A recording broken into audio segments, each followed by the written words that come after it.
日本とタイ観光チャンネル。タイが好きだからこそ知ってほしい対面鉄道の歴史。皆さんこんにちは。日本とタイ観光チャンネルです。今回は方向性を変えてタイの観光地でありながら旧日本軍が関わった対面鉄道の歴史について触れてみます。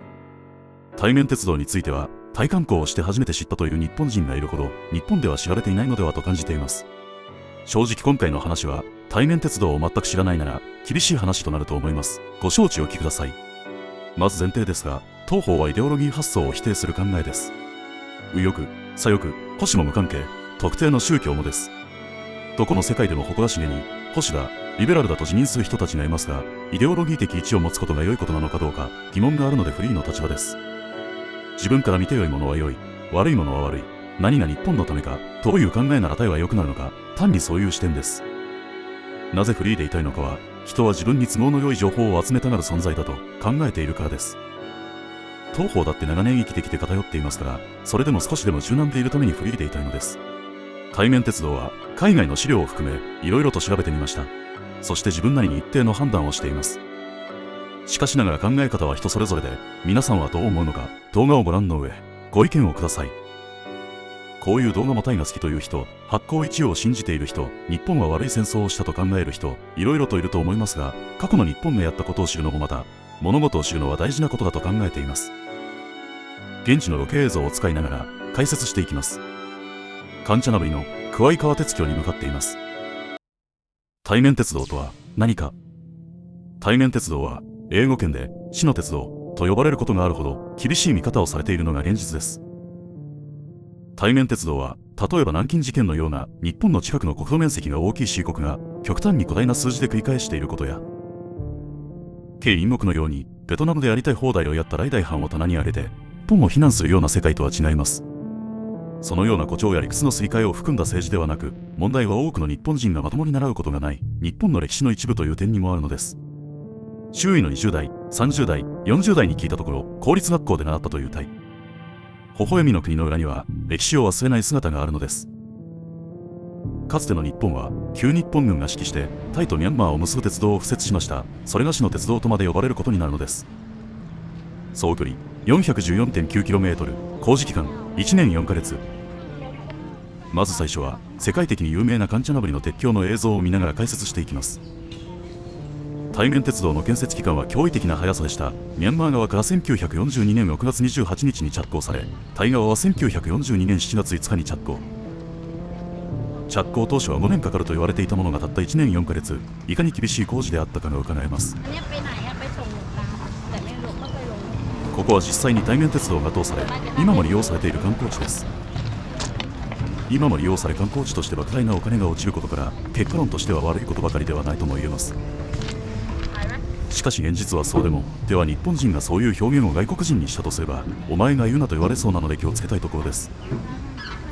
原爆投下場所が観光地化していることはどうなんだと言われたら、皆さんならどう答えますか。それではなぜ 414.9km をたった1年4ヶ月という短期間で完成することができたのでしょうか。工事中に連呼された言葉、それがスピードです。これは捕虜として鉄道建設に従事した多くの人の記憶からも分かっています。建設当時は戦時中ということもあり、捕虜を使っており、病気や難工事で多くの犠牲者が出たのです。対面鉄道は旧日本軍で対面連接鉄道と呼ばれていましたが、後世に死の鉄道で悪名を残してしまっています。鉄道建設に奮役したのは日本軍人が約1万2000人、連合軍の捕虜で従事したのは約6万2000人とされています。他にもミャンマー人約18万人、マレーシア人約8万人、タイ人についてはその数が全くわからないという状態となっています。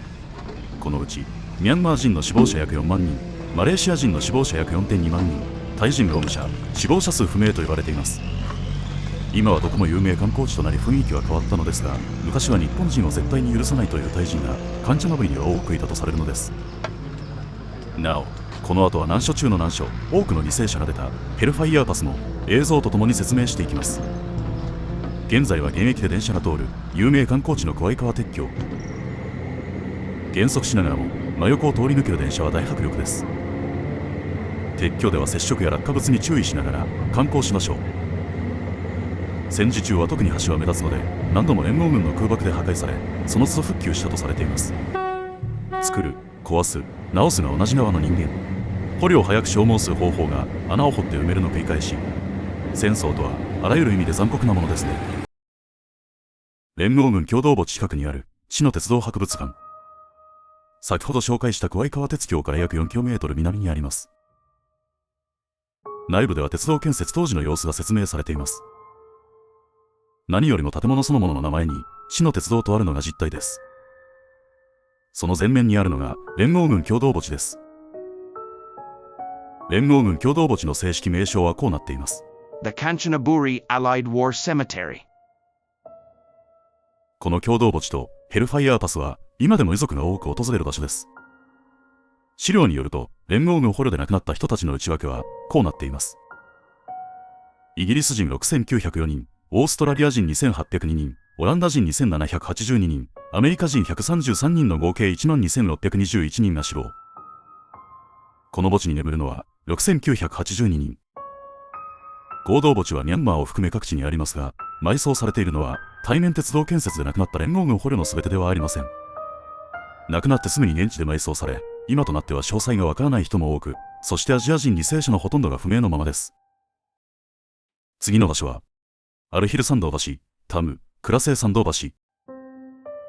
連合軍共同墓地から約 55km にアルヒル山道橋があります。対面鉄道建設を描いたイギリスとアメリカの合作映画、戦場にかける橋。その舞台を先ほどの桑井川鉄橋と説明しているものが多いのですが、そこではありません。このアルヒル山道橋でもなく、もっとミャンマーよりとされています。このアルヒル山道も歩いて往来することができる観光地となっています。山道橋方向へ歩いてみましょう。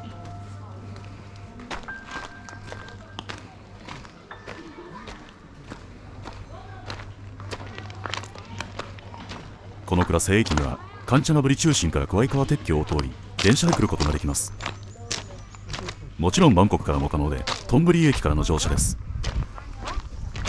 ところで先ほどの桑井川鉄橋もそうですが、こうして現役のレールを歩く観光は日本では考えられませんね。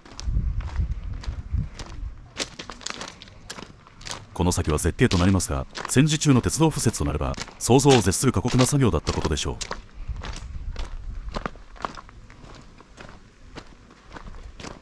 当時、旧日本軍人を含めた多くの人はどういう思いでこの風景を眺めたのでしょう。この後レールを歩き、戻る様子の映像に切り替わりますが、右側には肌が見えます。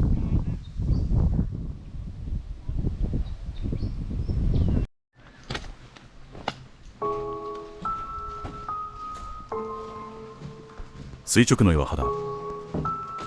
旧日本軍による爆破で岩肌を削っていますが、細かな作業は工具を使った手彫りであり、橋を架け枕木を設置したのは主に捕虜とアジア人だったようです。岩の中に大きな洞窟があり、当時そこは寝床、資材置き場、そして遺体安置所となったということです。中を歩くときは足元にご注意ください。ではなぜ旧日本軍は日本とタイ観光チャンネル。ではなぜ旧日本軍は多くの犠牲を強いながらも鉄道建設を急いだのでしょうか。タイとミャンマーを遮るテナセリム山地や密林の続く険しい国境地帯を横断し、食料不足、コレラ、マラリアなどの病原菌、猛獣が歩く密林を切り開き、岩を工具を使いながら手掘りで切り崩してまで。そのルートは最短コースとされ、確かに一部は昔から人々の往来があったことも記憶されています。しかし人が往来するのと鉄道を通すのは全く別の話です。それでもいわゆる大東亜共栄圏の確立のため、タイを拠点としてさまざまな武器弾薬、物資を輸送するために必要だったというのです。大東亜共栄圏については、当時の露骨な植民地政策、イギリスやオランダその他の白人帝国主義から日本がアジアを解放し、アジア圏で共栄しようとしたという考えがあります。一方で、いやいや、日本も実質はアジア支配に乗り出したのであり、満州にしても完全なる傀儡政権だったではないか、日本の本当の狙いはやがては世界の中心となることだった、そのような考えがあります。いずれにしても明白なのは、多くの国の白人が数百年の歴史の中でアジアを植民地として支配したのは事実です。どの歴史もひどいものがありますが、分かりやすいのは1840年アヘン戦争で、結果としてイギリスはアヘンを使って清をボロボロにし、香港を奪ったわけです。話を戻し、アジアでの地位の確立のためにも日本は戦線が広がっていたミャンマーと軍事の拠点としていたタイとを結び、大量の物資が運べる鉄道がどうしても必要だと考えました。それも早急にせよという大本営の命令下にあったのです。そして昼夜を問わず工事は続けられて、多くの怪我人と犠牲者を出しても止められない死の鉄道となります。スピードの号令のもとに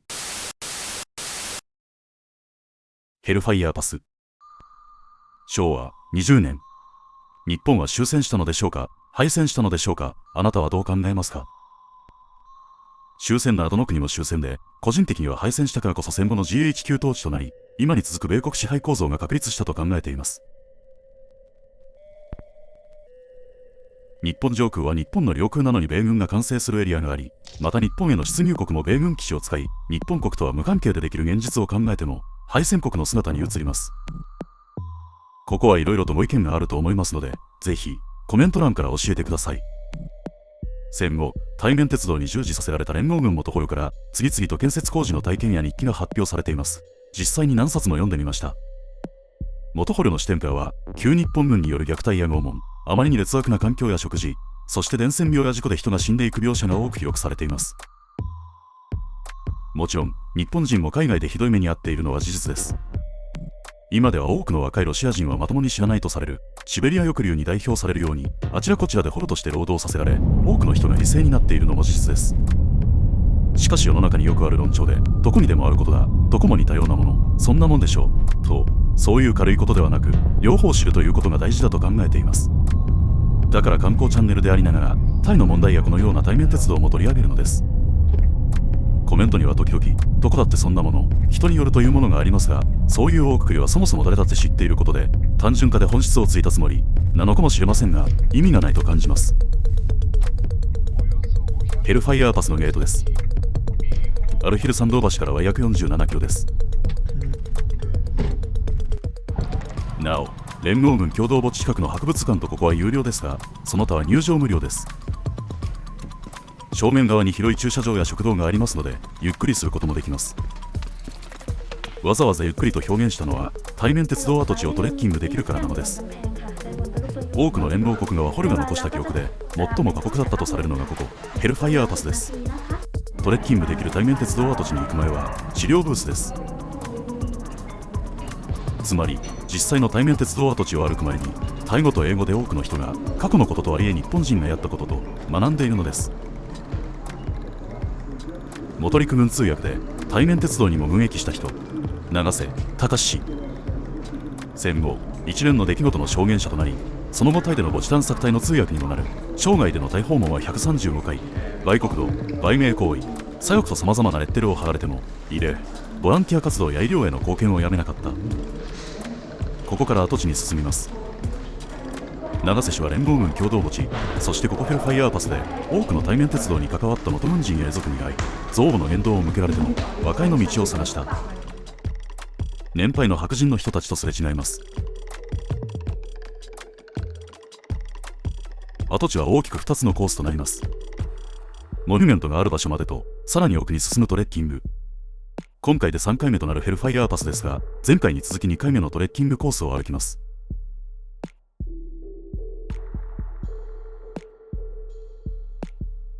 トレッキングコースを歩く場合、シューズ、虫除け、飲料水は必須です。階段や凸凹道があり足元には注意。そして汗を拭くタオルやウェットティッシュを持っていくことをおすすめします。足元だけではなく、害虫や頭上にも注意してください。前回歩いた時、見たことのない色の大きな蜂が目の前でホバリングし、なかなか進めなかったことがあります。今回は虫の嫌がらせはありませんでした。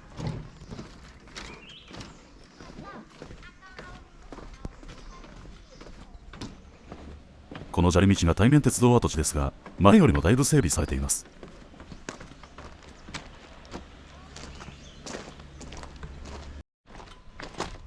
こうして見てみると、のどかな風景が楽しいトレッキングコースにさえ見えますが、斜面を削って作られているのです。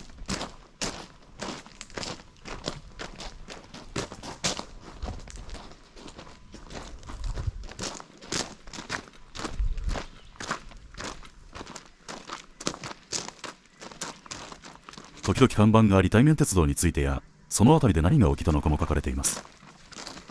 そのまま進んでいるとすぐにこのような場所に出ます。切り立った岩肌、岩を破壊し鉄道を通したのです。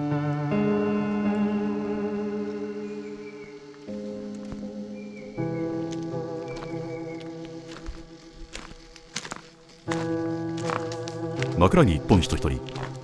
それだけ人命は軽く多くの犠牲が出たという意味で言われた言葉です。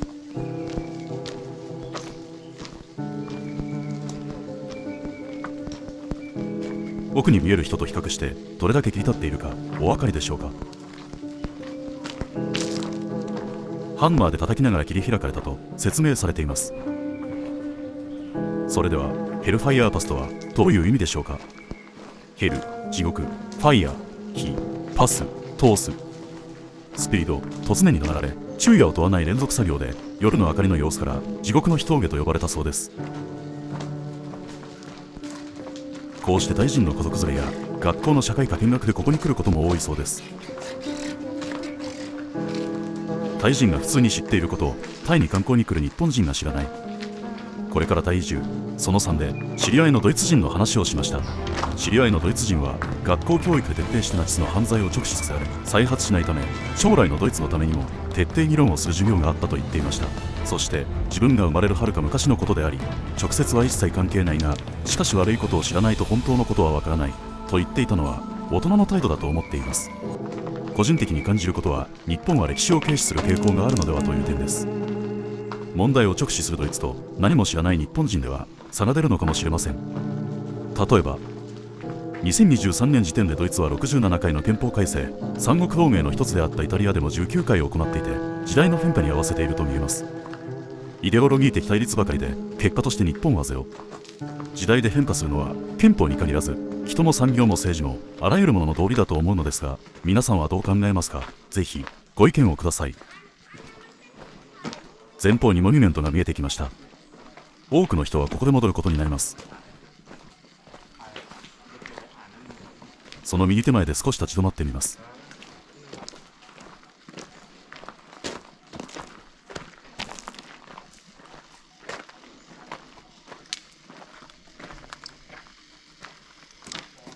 タイ語と英語で説明が書かれています。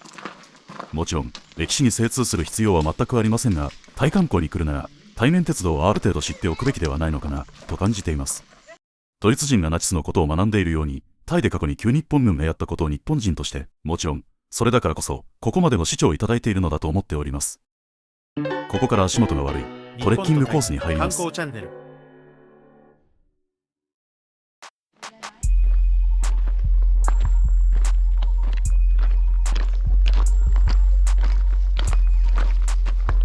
これまでとは雰囲気がガラッと変わり、対面鉄道を実感できるのかもしれません。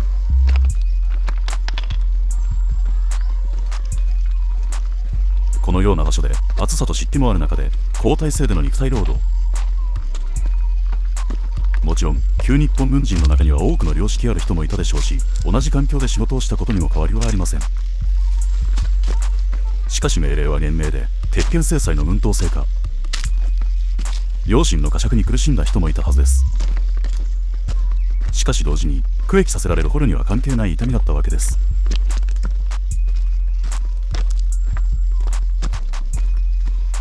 当時の枕木が残されています。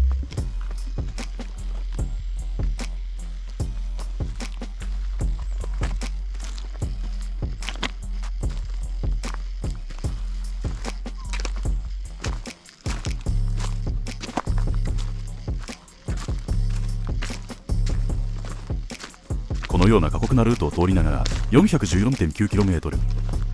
たった1年4ヶ月。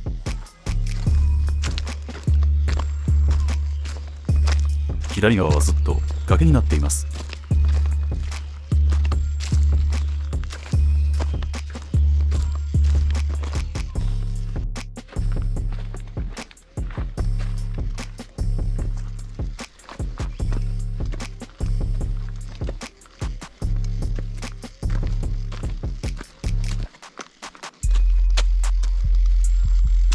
アップダウンが多いことから当時は細かく橋が作られたのでしょう。足を滑らせたら本当に危険です。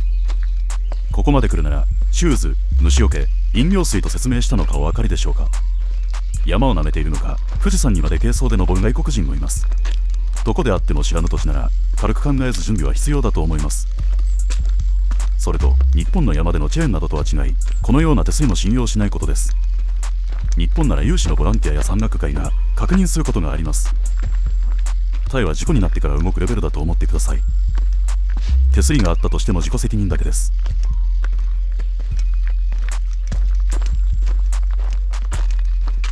それは足元の石も同じで何度もがついたことか。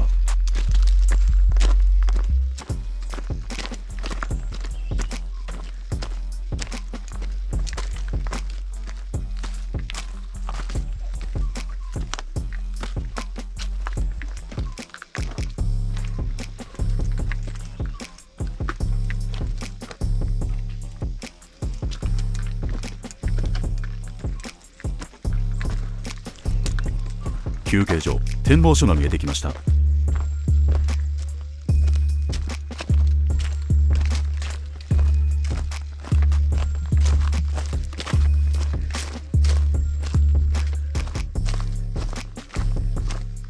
ここをダイナマイトで爆破し、あとは人間が刻んでいったのです。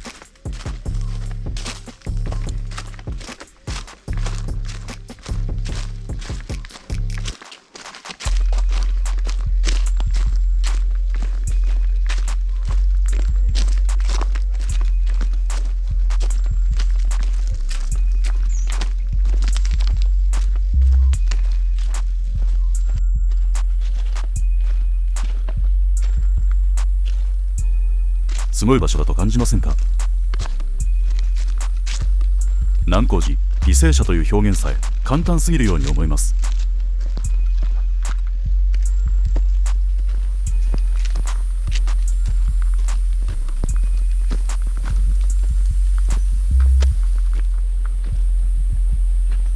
築堤、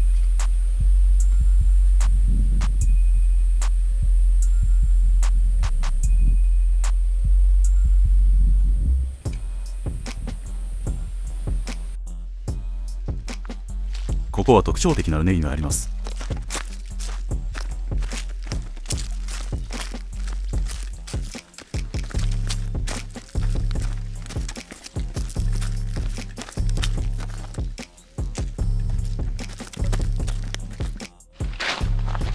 もうすぐトレッキングの終了で来た道を戻ることになります。往復は約2時間、東方のように撮影しながらだと約3時間。くれぐれも体調や周囲に注意しながら歩いてください。桑井川鉄橋、連合軍共同墓地、アルヒル山道橋、ヘルファイアーパス、それぞれを見ながら対面鉄道について触れました。タイ観光ではぜひこれらの場所も行ってみてください。現地に行くことで肌で感じ、タイと日本の歴史を考えるのもまた貴重な時間になるのではと思います。もちろんその他の観光を否定しているのではありません。何事も知らないよりは知っている方が良いと思っているだけです。日本とタイ観光チャンネルでは現在のところ水曜日はタイ観光やタイの身近な話、土曜日はタイや日本の問題とややかたい話、他の曜日は不定期でイベントその他の話、いろいろと試行錯誤していくので変わるかもしれませんが、今後ともこのチャンネルをどうぞよろしくお願いします。最後までご視聴いただき感謝申し上げます。